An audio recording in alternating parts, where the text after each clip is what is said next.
Y bueno, hoy día tenemos un timón, vamos a estar con Andrés Yáñez, ¿cierto? Está por ahí, ya aparece Andrés. Y está por ahí, así que vamos a hablar de nuestros auspiciadores rápidamente para poder darle el pase a Andrés y que se presente solo, que si le leo el currículum, compadre, no vamos a echar la mitad la mitad del vivo.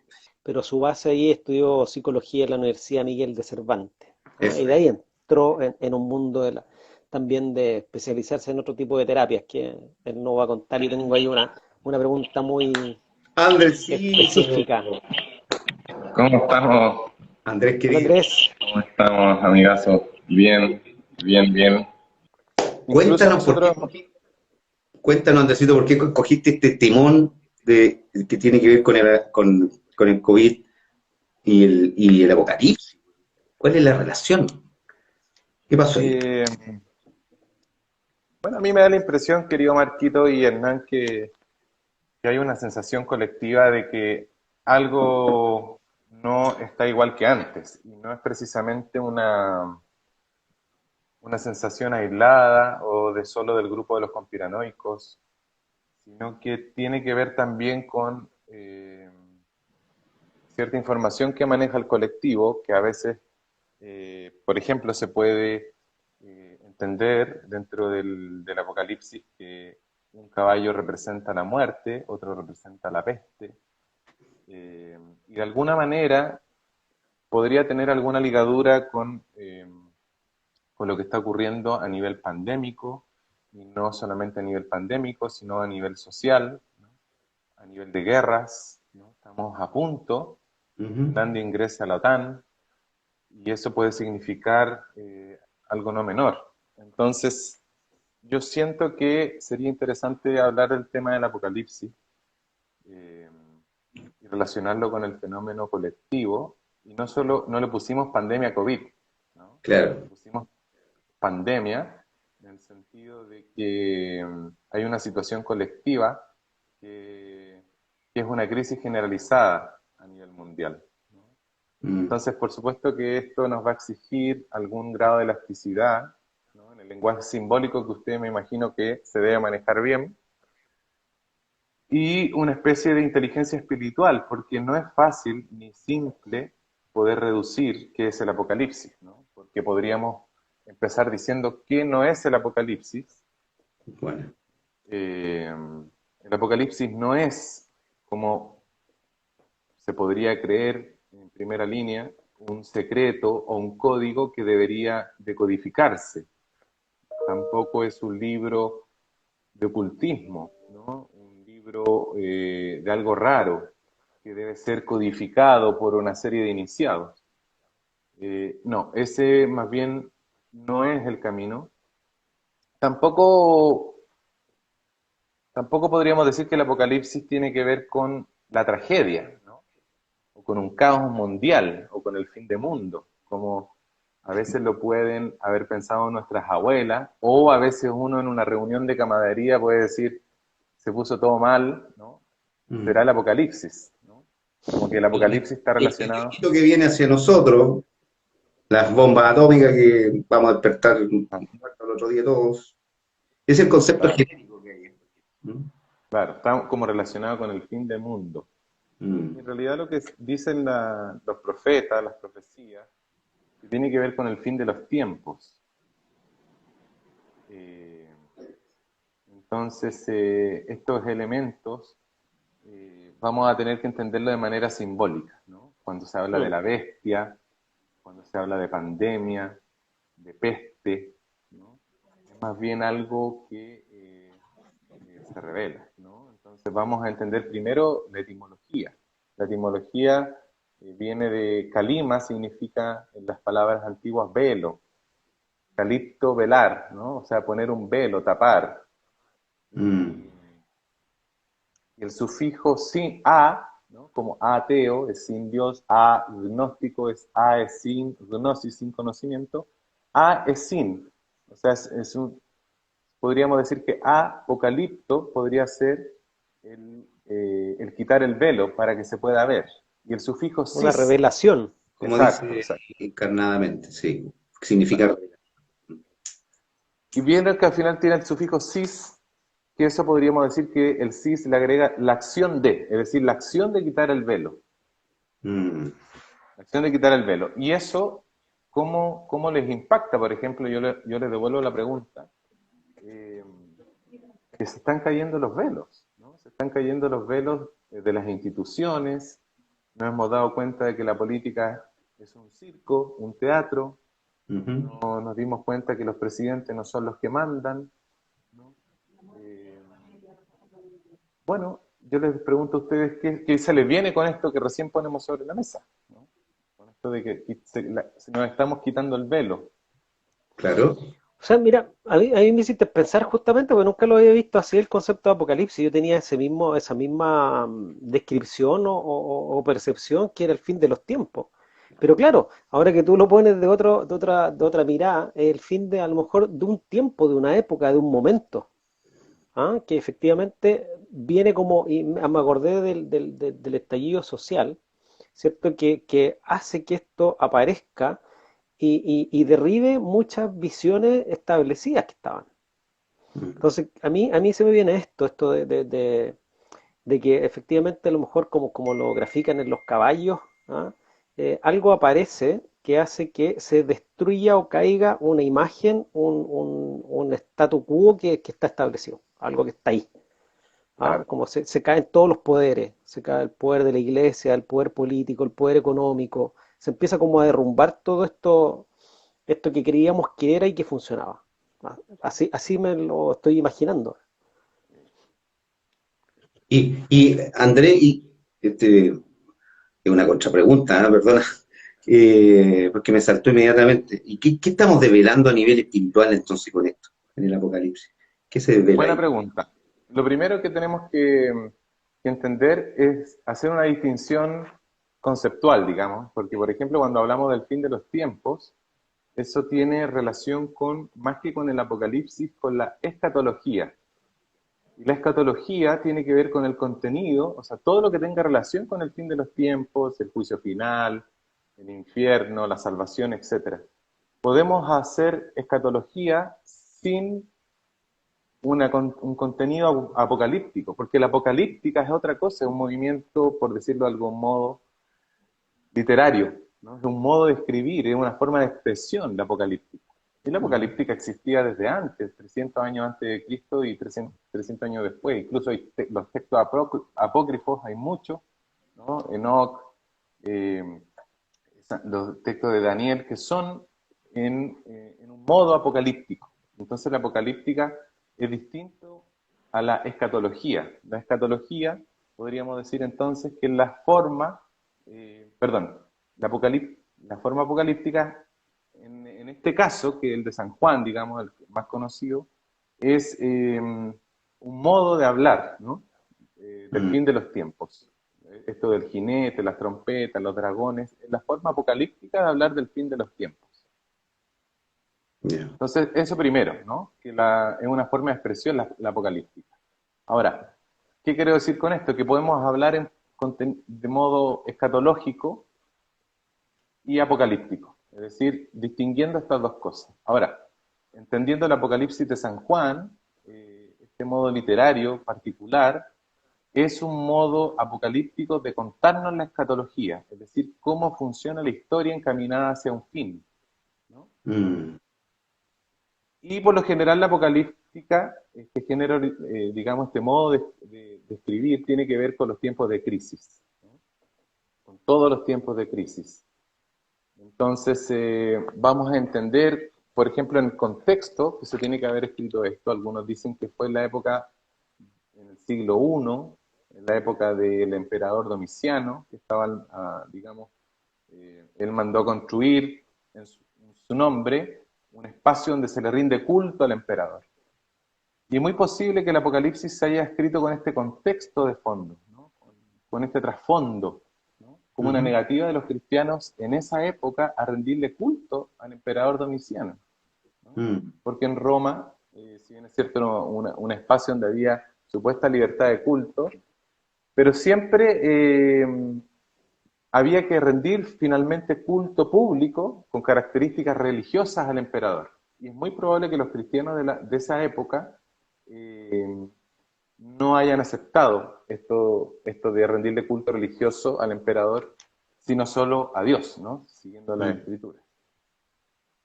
Entonces, ¿qué es lo que se está revelando? Esa es la gran pregunta, ¿no? Podríamos, me parece que más adelante podríamos incluso especular cómo podríamos vivir nuestro apocalipsis personal.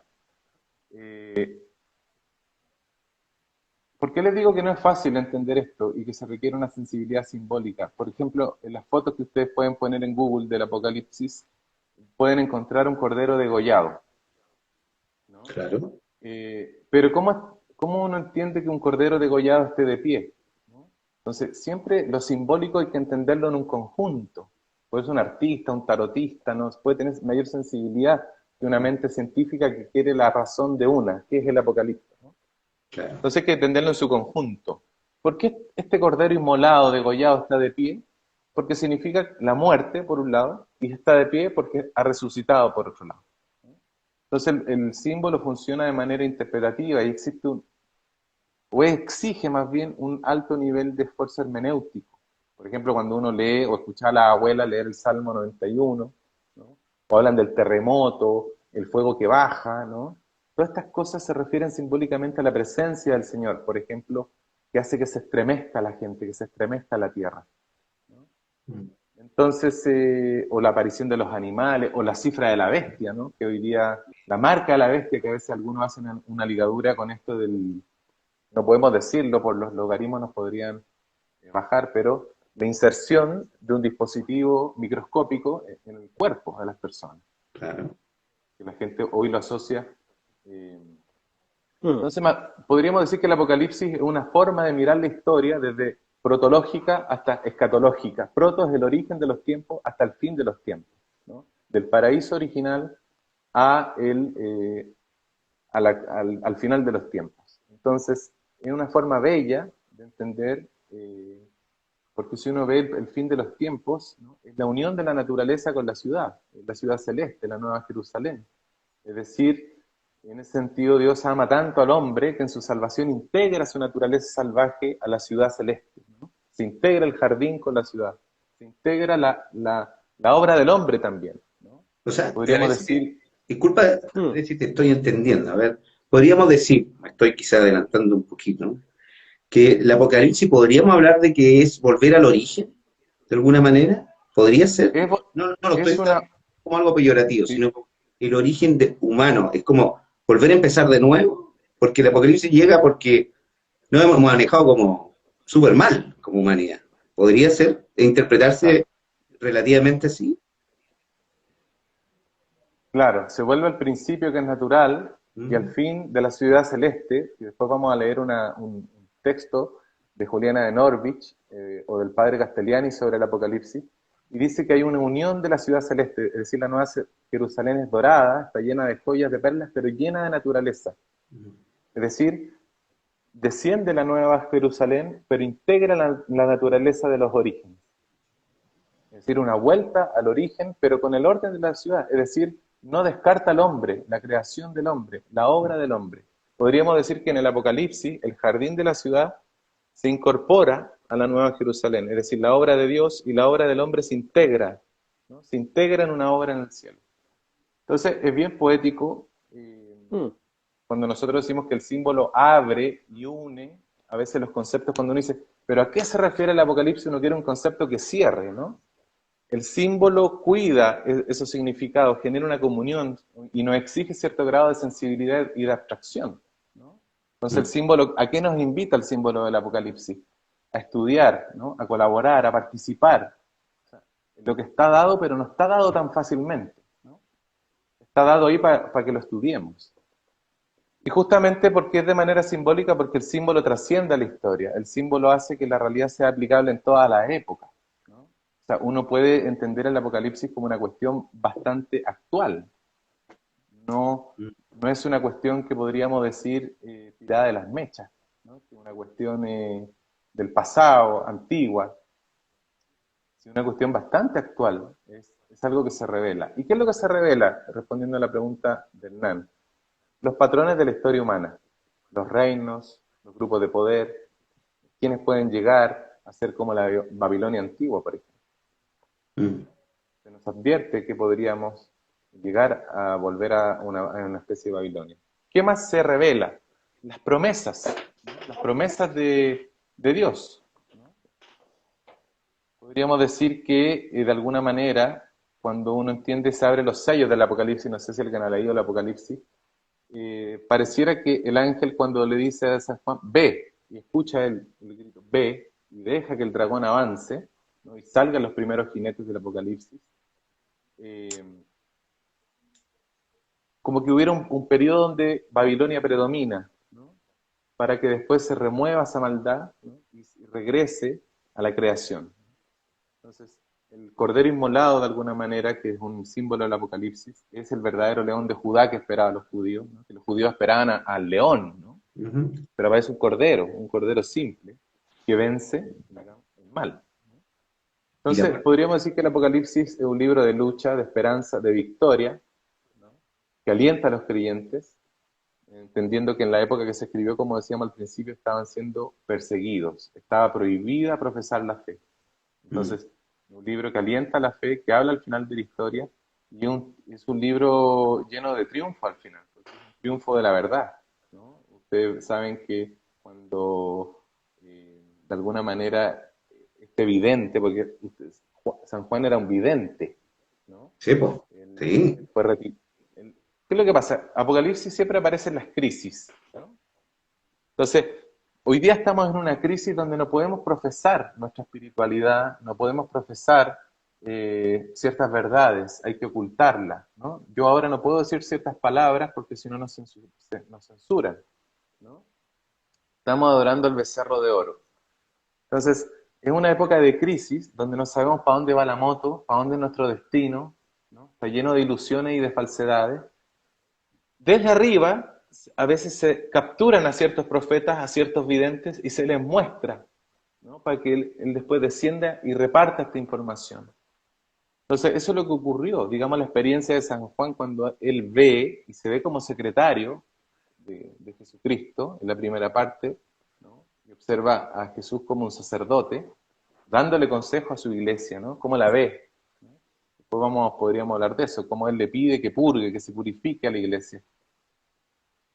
Podríamos decir que el Apocalipsis es fruto de una experiencia espiritual, de una inspiración divina, hacia una persona concreta que es el vidente Juan. Mm. Entonces, de alguna manera, él con recursos terrestres, con palabras, nomenclaturas pensables, nos cuenta los planes de Dios que podríamos decir que está fuera del tiempo. O sea, Juan ve ahí con el ojo del espíritu, ¿no? Con el ojo eterno, que no tiene que ver con el kairos, con el ayer, hoy día y pasado. Si esto fue escrito hace 2000 años, hace 1000 años, es tremendamente actual el Apocalipsis, ¿no? Vive en un espacio del cronos, en un espacio eterno, ¿no? Porque a través de Jesucristo, digamos, los hombres, la historia humana, entra en la dimensión del eterno, donde no hay tiempo, no hay espacio, etcétera. Entonces, para Oye, entender... Andrés, Sí, perdón, sí, dale, no, dale, sigue, dale, perdón. dale. De ahí voy con la Lo pregunta. último que quería decir es que para entender todo esto, debo estar en comunión con San Juan, debo tener una sensibilidad para interpretar, para ver, para oír lo que él vio. Porque hoy día vemos cómo hay gente que es fundamentalista y explica el Apocalipsis casi literal, ¿no? Entonces hay que entender el vocabulario histórico del judaísmo o su aspecto espiritual, ¿no? Por eso Jesús vemos después que dice, el que tenga oídos para escuchar, que oiga, ¿no? Entonces los profetas, los inspirados de esa época, Isaías, Daniel, Zacarías, hablaban un lenguaje simbólico, ¿no? Claro. Y los eventos de Israel adquirieron un modo simbólico. La liturgia judía de esa época estaba llena de elementos simbólicos. Por eso en teología se conoce el concepto de memorial, que significa algo así como actualización de las profecías. Es decir, el Antiguo Testamento se cumple en el Nuevo Testamento concretamente con Jesucristo. O sea, Jesucristo encontramos la dimensión eterna de Dios que está hoy, digamos, ¿no? Dios no tiene pasado, presente ni futuro, por eso se presenta, soy el que soy, es el que es, ¿no? Por eso Jesucristo nos introduce hoy a Dios, no hace 2000 años, esto se sigue cumpliendo. Entonces hay que tener una sensibilidad, yo creo que Marco, voy a tener que destapar esto para sensibilizarnos mejor, ¿no? Oye, ya, No podía comienza. venir a tu programa sin... Ahora viene la misa, ahora viene la misa. Ah, Ahora viene la vida. Bueno, podemos hacer una oración, ¿por qué no? Oye, sí. sí, Andrés, mira, Sí. muy, muy en línea con lo que estabais comentando tú, ahí dijiste que hay cosas que se revelan y tenemos que conectar con algunos de estos profetas, discípulos. ¿Cómo podemos nosotros, los que estamos en un proceso, tal vez de algunos de inconsciencia, otros con un nivel de conciencia medio, poder desarrollar esto que dijiste hace un rato que tiene que ver con la inteligencia espiritual? Porque creo que por ahí va esto de ir conectando y tener una visión diferente para poder captar tal vez estas revelaciones, porque históricamente nosotros hemos desarrollado solamente una inteligencia, que es la inteligencia mental, que es la que más nos confunde, la que más nos alimenta de cosas que no son las más poderosas. Y hace no muchos años, fines de los 80, se comienza a hablar de la inteligencia emocional, que todavía hay muchos críticos. Pero, y hoy día, ¿cómo desarrollamos la inteligencia espiritual? Que para mí es una de las cuatro más poderosas inteligencias que tiene el ser humano. ¿Cómo nos hacemos Esa- cargo de eso? ¿Cómo lo podemos eso. desarrollar? Yo siento que lo mejor es seguir a las fuentes originales, ¿no?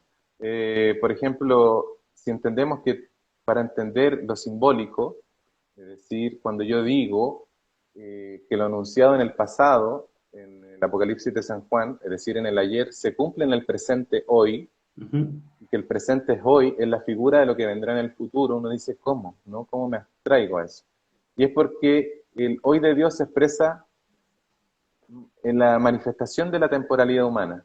Es decir, el Apocalipsis está escrito, o todo lo espiritual está escrito en un lenguaje simbólico, ¿no? En parábolas, Mm. signos, metáforas. Y uno ve las escrituras cuando Jesús habla así. Sí, pues, con Jesús puras siempre palabras. hablaba en metáforas, siempre hablaba en metáforas. ¿Por qué? Porque Jesús es el rango más alto de simbología viviente, encarnada. Es decir, Jesús, como dice la Escritura, es mitad hombre, mitad Dios. O sea, es el arquetipo encarnado, la simbología viviente de todo lo que hacía, decía, y él unía permanentemente esto de lo visible y lo invisible. Eso es una cuestión re interesante. Es decir, lo que no podemos ver, de dimensión celestial, espiritual, divina, eterna, es lo invisible, que no está desconectado, no está lejos de la manifestación, de lo que sí podemos ver de la dimensión terrenal, material, visible, humana, temporal, histórica, ¿no? Hay una ligadura permanente en eso. Ken Wilber era un psicólogo transpersonal que dice que enseña desde la psicología budista, ¿no? Que nosotros tenemos tres formas de acceso al conocimiento. Tiene un libro del año 83, me parece, que se llama Los tres ojos del conocimiento, que uno puede conocer desde el ojo de la carne, desde el ojo de la Mm. mente y desde el ojo de la contemplación, desde el ojo espiritual. Desde el ojo de la carne es la experiencia directa, ¿no? Hace frío, asomo la mano por la ventana, me congelo, ¿no? Ujú. El ojo de la mente es la lógica deductiva, es decir, miro y si veo que está blanco el pasto, puedo deducir que está. Ahora, el ojo del espíritu abarca estas dos dimensiones, pero agrega otra más, ¿no? Otra sensible, podríamos decir abstracta. Podríamos decir que el lenguaje simbólico, ¿no? Que habla de lo que vemos y al mismo tiempo de lo que no vemos. A través de la dimensión visible podemos entender la dimensión invisible. Por eso los exorcistas tienen su propia semiología psiquiátrica, por decirlo así. Ah, claro, interesante. Es decir, el exorcista a través de ciertos rasgos, no sé si han visto la serie El Exorcista, puede discernir si una persona tiene infestación espiritual, ¿no? Entonces, como bien decía el amigo Hernán, para entender el lenguaje simbólico se requiere el ojo del espíritu o la inteligencia espiritual que ve lo eterno, ¿no? Más que con el ojo de la mente o de la carne que es temporal. Porque esta cuestión va a pasar, ¿no? La experiencia vital es una anécdota, es un ratito que estamos aquí nomás en el plano físico. Entonces, Sí, po. sugerencia, aprender de los profetas, ¿no? Buscar conocer amigos que nos puedan indicar buenos profetas, ¿no? Buenos escritores, ¿no? Que nos anuncien, porque la profecía significa anuncio, ¿no? Y no es exactamente como exigiría el ojo de la mente, que nos digan de manera exacta lo que va a pasar, porque uno dice, hay una forma de entender el Apocalipsis como una profecía, y uno dice, el profeta, ¿qué es lo que hace un profeta? Podríamos entender al profeta como una persona que nos habla inspiradamente en el nombre de Dios, por decir así. Es decir, nos ayuda a interpretar la historia, a mover la historia. No es controlar directamente o dictaminar lo que va a pasar en el futuro, que a veces gente dice que el Apocalipsis está escrito en piedra, ¿no? Claro. Es decir, la palabra de Dios a través de sus profetas se va moviendo, se va desplegando la historia. Entonces, eh, vamos a entender este Apocalipsis particular de San Juan, que está muy matizado por la fe del escritor, que era San Juan, ¿no? Entonces, Andrés, solo para sí, aclarar, entonces, ¿dónde encaja aquí los tiempos de tribulación? ¿O es un sinónimo? ¿O un preapocalipsis? Cuando se habla de eso. ¿Qué? claro, hoy día el Apocalipsis de la Biblia se escribe e indica un momento de crisis, ¿no? De crisis del pueblo de Dios, es decir, una crisis espiritual, donde hay una dificultad fuerte en la época que se escribió, pero acuérdense que se escribe a través de una inspiración espiritual, es decir, de un no tiempo. Por eso hay que entender que el Apocalipsis es un libro de actualidad, no en broma, ¿no? Un libro que se escribe desde una visión espiritual, desde una mirada en no tiempo, ¿no? Se entiende una cuestión que nos va a pasar siempre. Vamos desde un eje, vamos girando, avanzando en el cronos y volvemos al mismo eje, pero desde otro anillo. Mm, Siempre vamos a volver a lo mismo. Entonces, elíptica. el tiempo de tribulación, exacto. Las dificultades fuertes, como hoy, confusas, que no se sabe lo que pasa realmente, ni por dónde es la salida, aparecen estos elegidos, estos profetas que son tomados para llevar los planes de lo divino, de lo sagrado, para entender los misterios de la vida espiritual. Y esos planes muestran las dificultades del proceso, pero no es el fin del proceso. Por eso hay gente que estigmatiza el Apocalipsis como si fuera algo malo, El fin pero de los tiempos. muestra las dificultades del proceso.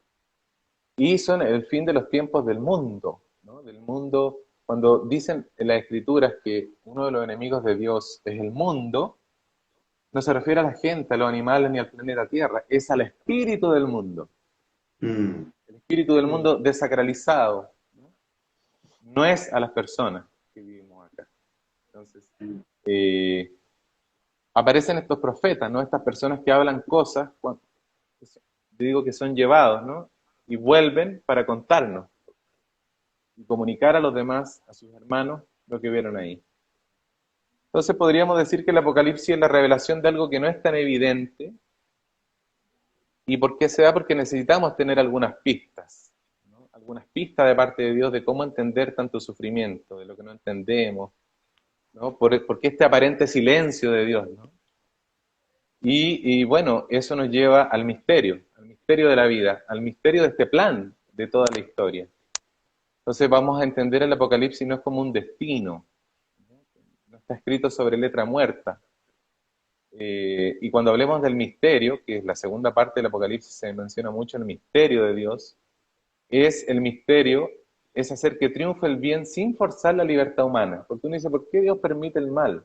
Lo primero que permitió Dios fue la libertad, ¿no? Si no fuera un dictador autoritario que dice, hagan las cosas así, es la única forma, ¿no? Se indicaron las cosas como eran y bueno, cada uno elegirá. Y ese fue Entonces lo hermoso... y no fue ¿Ah? ese no fue el mordisco de la manzana, ese. Ahí tienes el conocimiento, haz lo que tú quieras. ¿O no? Ese es el mordisco de la manzana, pero es una parte nomás, ¿no? Es como un niño cuando a veces el papá da la indicación y bueno, el niño va y hace lo suyo, pero ahí no termina la historia, es una parte de la historia, ¿no? Era una parte necesaria. Eh, entonces cuando uno comprende cómo este Dios gobierna soberanamente, sin quitarnos la libertad, es un salto de fe, ¿no? Este misterio nos desborda. Mm. Y el Apocalipsis, en tercer lugar, dicen los investigadores profundos de esta escritura, que se tiene que hacer de una manera litúrgica, es decir, con personas que sepan del tema. Es decir, la liturgia significa la reunión del pueblo de Dios que alaba a su Creador, y ese es el lugar hermenéutico. ¿Qué es la hermenéutica? El arte de interpretar algo que está escrito. O sea, para interpretar el misterio hay que leerlo desde adentro, ¿no? Yo no puedo hacer desde la sociología de la religión o desde la psicología hacer una perspectiva reduccionista, ¿no? Y el cuarto objetivo de las escrituras según San Juan, es engendrar la esperanza en el pueblo. Es decir, está la escoba, pero esa es una parte del asunto. Es la crisis curativa, por decirlo los terapeutas florales, ¿no? Entonces no hay que ser fundamentalista, ¿no? No hay que dejarse encerrar por fechas, por el tiempo, por el entendimiento de la razón que está enjaulado. No se pueden hacer lecturas sectarias, sociológicas, científicas. Eso es una transgresión. Se debe hacer en un contexto hermenéutico litúrgico, ¿no? Hay que hacer un esfuerzo para no querer controlar, ¿no? Sino participar del misterio de estas cosas. Y Entonces, déjame llevar lo que adelante. estás diciendo un poco a lo social. Eso podría significar que si yo, por ejemplo, si te estoy entendiendo bien, corrígeme, si yo tengo una camiseta puesta de algo, dejo de ver al otro en algún momento y si no tengo la conciencia necesaria, el otro es mi enemigo, para llevarlo a lo práctico, para que lo entienda la gente. ¿Puede ser algo así? Claro, y Yo eso sé es que es cuando muy, uno ve las cosas. pero para Claro, empezar, pero es que está bien, Marco, porque justo cuando uno lo ve desde el ojo de la mente, ¿no? claro, Porque un buen hermeneuta, Heidegger, un filósofo alemán, uno de sus grandes discípulos fue Hans Georg Gadamer. Él decía, un buen hermeneuta es el que cree que no debiera tener la última palabra. Es mm, decir, yo no tengo razón. O si voy a conversar con ustedes, debo partir de la premisa que yo pudiera no tener la razón y que tú sí podrías tenerla. claro, Porque es el principio de la relación. Es el principio de la intersubjetividad, ¿no? Que yo tenga un punto y tú puedas tener un punto. Y claro. eso se matiza a nivel horizontal con realidades relativas, por decirlo así. Mm. Pero el Apocalipsis tiene que ver con una verticalidad también, ¿no? O sea, es el simbolismo de la cruz. O sea, a nivel horizontal tenemos realidades parciales, matices, opiniones, pero hay ciertas verdades reveladas que atraviesan la subjetividad personal. Por ejemplo, yo puedo decir que el fuego quema, y tú me puedes decir yo no estoy de acuerdo. Claro. Digo, bueno, hagamos la prueba. Vamos a una fogata y pongamos las manos, ¿no? Entonces, esa realidad no tiene que ver con mi subjetividad, Mm. ¿no? Ya no es una No, eso es un realidad. hecho. Claro. Hay cosas que son un Claro, hecho y hay hechos que requieren de cierta sensibilidad más profunda para entenderlo. Claro, porque eso, el ejemplo claro. que me diste está en el plano físico, pero cuando lo llevamos al plano espiritual, Ahí es más difícil, claro, ahí es más difícil Ahí, entenderlo. ahí entra Exactamente. ahí la interpretación de la realidad, porque efectivamente, como estaban diciendo, la realidad es, yo lo grafico así, ¿ah? Realidad igual a hechos más interpretaciones. Y lo que estaban describiendo esto ya cuando acreditamos un hecho, pasa a ser una realidad para ambos. Pero cuando todavía estamos, como decía Andrés, tal vez lo subjetivo es parte de donde estamos en el mundo de la interpretación de esa componente de la realidad que cada uno tiene. Y por eso entiendo bien lo que tú dices, Andrés, de esto de que yo tengo que partir de la base que no voy a tener la verdad. Porque esa verdad que yo tengo es construida en base a una realidad que está compuesta de hechos y de interpretaciones que me llevaron a rescatar de esa experiencia que yo tuve, pero que no es igual a la de otro. ¿Ah? Y ahí es donde entra tal vez toda la espiritualidad en lo subjetivo y lo interpretativo, por lo que te logro entender. Claro, esto lo que yo he hablado más bien tiene que ver con escrituras que vienen de un orden revelado, es decir, descendente, que no tiene que ver eh, con opiniones personales de alguna Mm. persona, ¿no? claro, Ahora, nosotros podemos tener una lectura o una opinión del Apocalipsis. Por eso hay personas que dicen eh, que el Apocalipsis puede tener una lectura contextual, pretérita, algunos piensan que ya pasó, es decir, por ejemplo, algunos dicen que tenía que ver con la tiranía romana, cuando destruyeron el pueblo de Israel el año 70. Otros más exagerados, algunas culturas más o menos protestantes pueden decir que es una cuestión futurista, que tiene que ver con la segunda venida del Mesías, con la parucía. Otros tienen que ver con fuerzas más maniqueas, ¿no? En lugar de las dos fuerzas del bien y el mal. Entonces hay varias interpretaciones del Apocalipsis y de cualquier cosa en realidad, ¿no? Entonces podríamos decir que nosotros deberíamos quedarnos con el rigor de lo que dicen la escritura y desde ahí nosotros poder hacer alguna bajada, por ejemplo, en el sentido psicológico, ¿no? Ustedes saben que en la psicología profunda se habla del centro de la psique, que tiene que ver con el self, Jung le llamaba el self o el arquetipo de Cristo interior, o algo así como cuando San Pablo decía el Cristo en mí. Cuando le preguntan quién eres tú, él decía, no soy yo, es Cristo en mí, ¿no? Es como el Cristo interior de San Pablo, o el imago Dei, la parte más profunda, la imagen y semejanza. En el fondo, es decir, como los psicólogos hablan de que hay un yo en la personalidad, pero la parte más profunda que organiza la psique está el self, el verdadero self, ¿no? Y San Pablo dice que es el Cristo que habita en mí. O sea, el Dios que habita en el centro de cada uno. Y uno, el yo, como un representante de la conciencia, va al encuentro con el self, con su parte profunda, con el Dios que está dentro, ¿no? Como podríamos decir el núcleo, la parte honda de cada uno. Y desde ahí, o sea, si tomamos el Apocalipsis como si fuera una especie de iniciación personal en la actualidad, podríamos decir que se están abriendo los cielos, es decir, se está haciendo evidente lo falso, se está revelando lo falso en nosotros, se están abriendo las grietas para los despiertos, porque hay gente que va a entender que solo está sufriendo, que está con ansiedad, con angustia. Pero en la tesis psicológica es que hay una especie de actualización, se revela la conciencia, ¿no? Hay una especie de crisis psicoespiritual en cada uno de nosotros, ¿no? El que está dispuesto a entenderlo así, porque, como les decía, alguien puede sentir la incertidumbre, algo extraño, y simplemente medicarse. Hay que tener cojones y valentía para afrontar, por ejemplo, los 4 pasos del Apocalipsis a nivel personal. La revelación, hay una toma de conciencia, hay un alcachofazo, claro. Hay una sensación de que estamos entendiendo o viendo, se está revelando nuestra psique tal como es, de modo completo, con nuestros miedos. En particular es muy fuerte, Andrés. O sea, verse en pelota frente al espejo en ese sentido muy buena. Es muy fuerte. Prefiero no verme, algunos dirán. Otros echémosle para adelante. Y eso está sucediendo. Exacto. Exacto. Claro, y ese sería el primer paso, ¿no? Viene la revelación. Primero, estoy viendo mi mente tal como es, sin lo falso.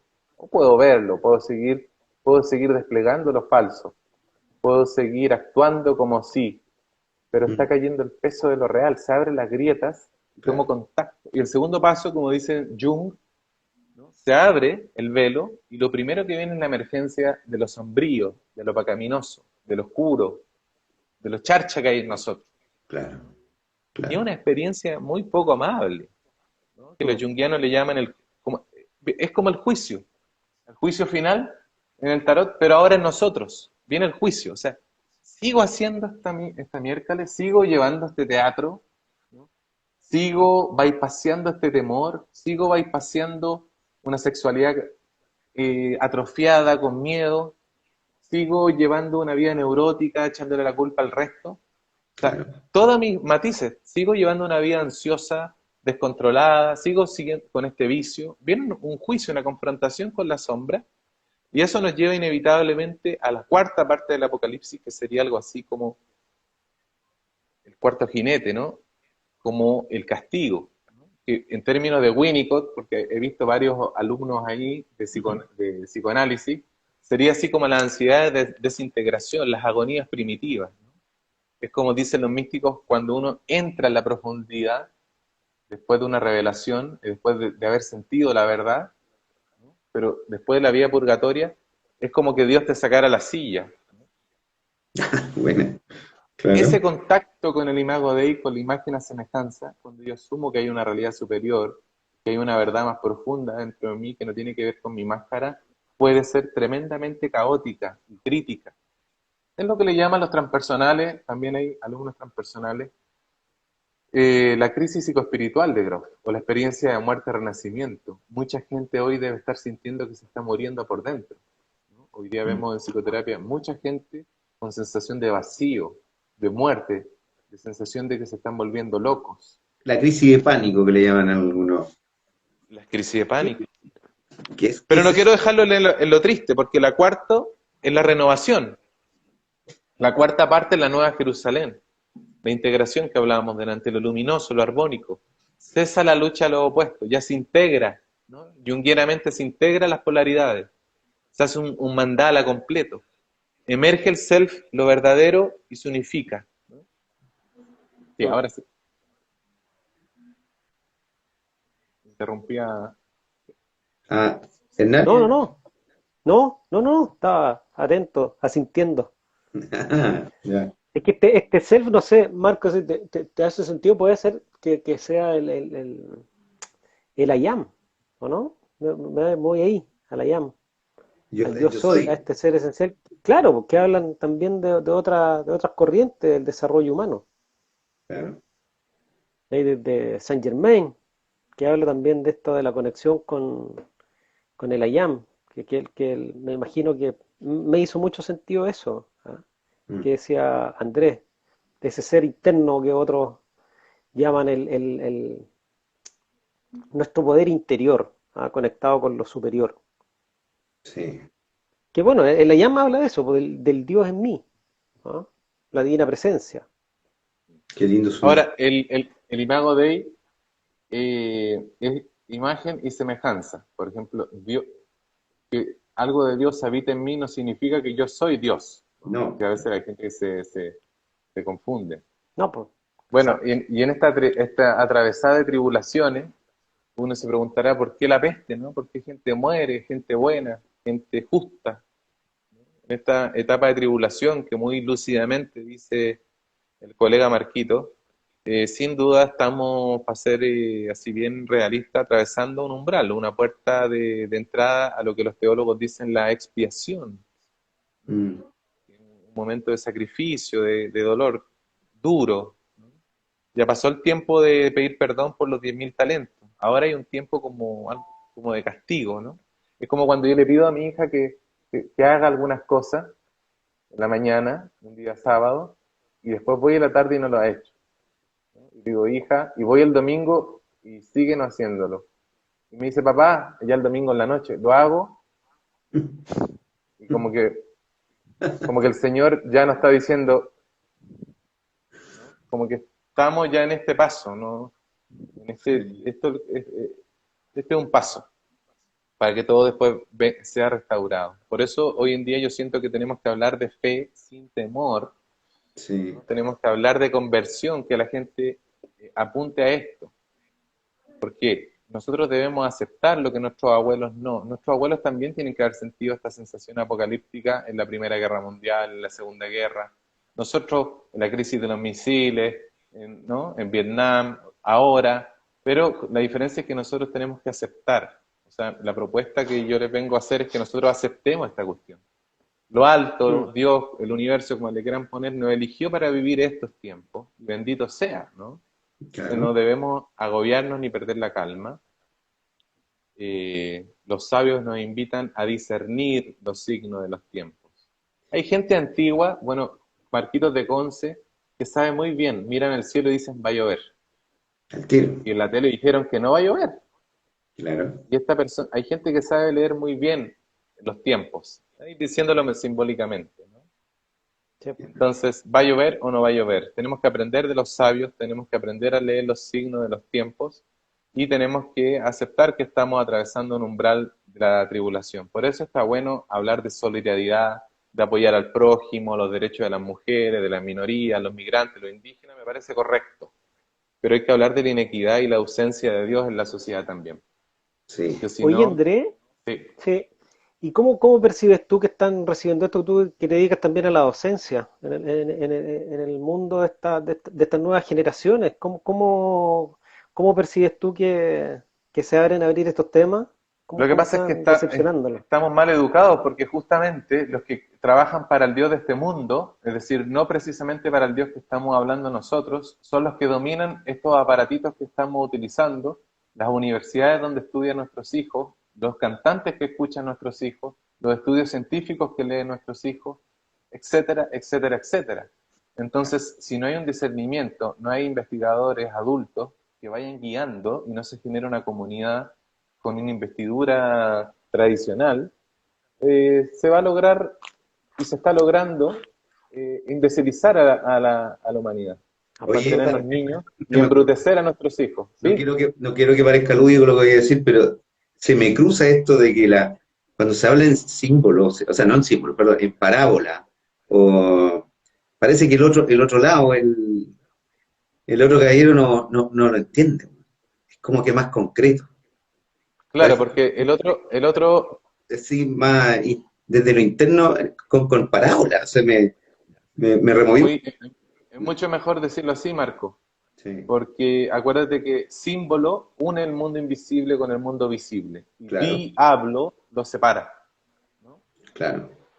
Entonces, bueno, podemos decir que hasta cierto punto los jinetes del apocalipsis están dándose una vuelta en esta sociedad anticristiana. Todos los creadores de la espiritualidad moderna, desde la New Age, ¿no?, la teosofía en adelante, son profundamente anticristianos y van a ser perseguidos como en el siglo I, como decía San Juan, los cristianos, y hoy estamos siendo perseguidos los cristianos. Pero al final sabemos que el reino de Cristo va a triunfar por la eternidad.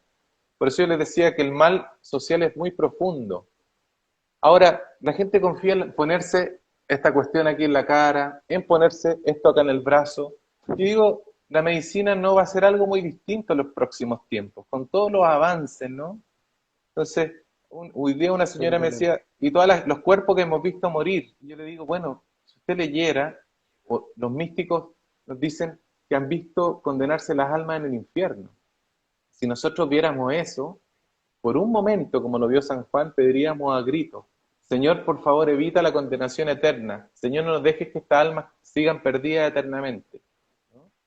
Entonces, si hoy día viniera esto del Apocalipsis y el fin de los tiempos, yo le diría al Señor que me lleve feliz, ¿no? Aquí estoy, lo abrazo y me voy a seguir trabajando con Él. Mm, Por eso los teólogos, al hablar del Apocalipsis, siempre rezan, ¿no? Hacen una oración previa y protegen este tipo de conocimientos para que no esté en boca de otro tipo de personas, ¿no? Eso se le dice que la lámpara es tus palabras para mis pasos, ¿no? Seguimos caminando seguros, tranquilos, en la misericordia de Dios, y seguimos caminando iluminados por su palabra, que podríamos decir que compartir la fe en este tipo de espacios que ustedes me abren es promover la esperanza, ¿no? mm. Promover que esto es parte del paisaje nomás, pero que, como ya sabrán, el bien ya ganó. Simplemente estamos viviendo la revuelta en el plano físico.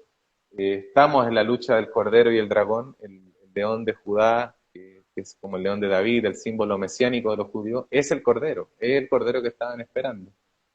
Oye, Entonces, toda la historia de la humanidad estaba marcada por la lucha entre el bien y el mal. oye, Andrés, No, ¿qué nos puedes recomendar para no ser esos cerdos que comen perlas? muy, ¿Qué nos, muy re- bueno. qué nos Yo, re- querido amigo, Ujú. yo le recomiendo a la gente que no caiga en la tentación de usar las armas del dragón para vencer al dragón. Mm, Es decir, no ponernos soberbios, no ponernos ambiciosos con el dinero, no utilizar las armas del dragón, porque el malo nos tienta a utilizar sus armas, ¿no? Pero no lo vamos a vencer así. Debemos ponernos de parte del cordero, la fuerza del cordero inmolado, ¿no? El cordero inmolado vence al dragón. Es decir, nuestro corazón simple de un cordero. ¿Por qué? Imagínense por qué los símbolos de estos sabios ponen al cordero sí, ¿eh? que vence al dragón, que es un cordero, ¿no? Entonces, esa simbología es maravillosa. Mm, No temer al dragón, porque el miedo es la única fuerza que tiene el maligno. Es lo único que tiene de nosotros, lo único alimento que nos puede drenar. Entonces, confiemos en el cordero que ya venció al dragón, y al confiar en el cordero o al no tener miedo, el malo se queda sin armas. Si yo no tengo miedo, soy humilde, tranquilo, voy seguro, el diablo se queda sin armas, ¿no? mm. Entonces el consejo del Apocalipsis para hoy y para todos los tiempos es la fe firme en medio de la prueba y la persecución. A mí me han echado de todos estos lados por ser católico, apostólico, romano, eh, pero está bien, ¿no? Está bien, cada loco con su tema. Yo le agradezco este espacio por, eh, por compartir, porque ya veo que estamos cumpliendo una hora, ¿no? Sí. Sí, estamos a un paso, pero oye, mira, ya que Yo, mencionas yo todo te, el tiempo, dale, no, todo que espacio tuyo. no alcanzamos a hablar ni siquiera de los cuatro jinetes, qué significa cada uno, ¿no? No, pero vamos a abrir un espacio después. Yo también te quería extender una pregunta aquí para dejarla para un próximo programa, así como el Necesito siguiente capítulo de la serie, po, ¿ah? Esto mínimo son lo dos vamos a transformar en una serie. por temporada, mínimo. ¿Por qué? Oye, sí, es que hablaste un poco de lo que tal vez podemos hablar después, esto, de la pandemia, hablaste un poco de las vacunas, la medicina, o sea, o las mencionaste nomás, no las ejemplificaste, porque quisiera entender después, ¿ah? Solamente una definición, ¿qué es lo que es la medicina tradicional indoamericana? ¿Qué visión es eso? Me llamó Ah, muchísimo la atención. es otra de las cosas que, que hago, digamos, que gracias a las medicinas fue un puente para llegar a la revelación. Eh, claro, las medicinas indoamericanas son instrumentos, son las plantas, son conocimientos, ¿no? Como dicen las escrituras, que el Señor dejó plantas y medicina para cada enfermedad para que el hombre prudente haga uso de ellas.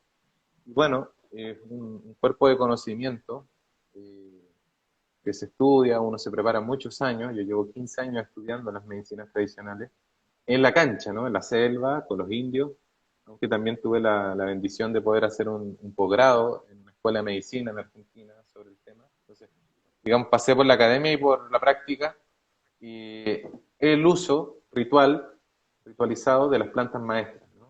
El trabajo en estado modificado de conciencia. Eso me llevó también a hacer una síntesis con esto, ¿no? Estoy escribiendo un libro que se llama Psicología, Cristianismo y Chamanismo, ¿no? O sea, como son tres cuerpos de conocimiento importantes que se pueden abrazar perfectamente y que nosotros en la clínica hemos visto la efectividad, cómo eso es operativo y no solamente una hipótesis. Mm, Ahora, es sí, otro temazo, Hernán, sí, ahí claro. nos cambiamos de continente totalmente, Sí. pero claro, de alguna manera hay una conexión. Seguramente que requeriría de bastantes horas o estar ahí en un fuego con unas entrañitas y un tintito con Marquito. Digo, oye, que nos debemos eso, ya. Es más que una Nos deuda, debemos, amigo. es una misión. ¿Ah? Es una Hay misión. que buscar a alguien que prepare un asado. Este experto en hacer asado para Yo, varias. yo creo que, yo creo que Hernán tiene Tiene un don. ¿Ah? es un profeta de los asados. Sí, a diferencia de Cristo, los corderos salen arrancando de él cuando lo ven. Quisiera leerles, Por favor. para terminar, Adelante. un texto de una mística cristiana maravillosa que se llama Juliana de Norwich. Ya. Dice, ella escribió por allá por el siglo XIV, una mujer maravillosa, mística, que escribió un libro que se llama Revelaciones. Dice, y entonces el Señor me abrió el ojo espiritual y me mostró mi alma. En el centro de mi corazón la vi tan inmensa como un universo infinito y como un bienaventurado reino. Por su aspecto comprendí que se trataba de una ciudad gloriosa, Jerusalén. En el centro de esa ciudad se halla sentado nuestro Señor Jesús, verdadero Dios, verdadero hombre. Y el alma está habitada completamente por la divinidad suprema, poder, suprema sabiduría, suprema bondad. Fue cuando Juliana de Norwich recibió las revelaciones, ¿no? Un libro tremendo, por supuesto, una mujer que a veces no se enseña en los cánones de la iglesia, pero tremendo. Lo tenemos digital, es una mística tremenda que al que le interese, porfa, que nos escriban para enviarle este libro, que es un manjar. Uno se sienta en el patio a leer esto y es realmente un éxtasis de encuentro con la parte más profunda de uno. ¿Lo tiene en PDF ahí? Sí, Fantástico. O sea, maravilloso, Martín. Es que Andrés, está escrito en lenguaje simple de cómo ella recibió simple, muy simple, revelaciones de arriba, ¿no? te lo voy Un a cobrar. libro realmente Mm. es un deleite, un regalo que uno se puede dar para nutrir el alma. Ok, gracias Andrés, te quiero dar las gracias, te envío un abrazo a la distancia y muchas gracias nuevamente por estos espacios que te llenan, ¿eh? Súper. Te llenan completito. Sí. Sí, Y te dejan es nutritivo. el cabrito, como siempre, cada vez que hablo contigo me dejáis botando un par de cuadras. ¿Ya? Te envío una... Yo te quiero, Yo también te agradezco, Marco, por tenerme el cariño y la diferencia de invitarme. Saber que no son temas fáciles y bueno, espero haber dejado una semilla nomás para adentrarse en este mundo fascinante de la fe, la revelación del Apocalipsis. Gracias. Un abrazo, Hernán. Absolutamente. Quedan pendientes las entrañas y El vinito. la sangre, la sangre. El vino, la sangre, sí, y el próximo programa. Salud, ¿Vale? chiquillos. Oye, Nos te vemos. pasaste, Andrés. Muchas gracias. ¿Eh? Gracias a todos los que Gracias a están ustedes. con nosotros. Cuídense mucho. A todos los que estuvieron aquí presentes igual, sí, saludos a todos. Chao, chao. Muchas gracias. Chau. Oye, un abrazo. Gracias, Hernán.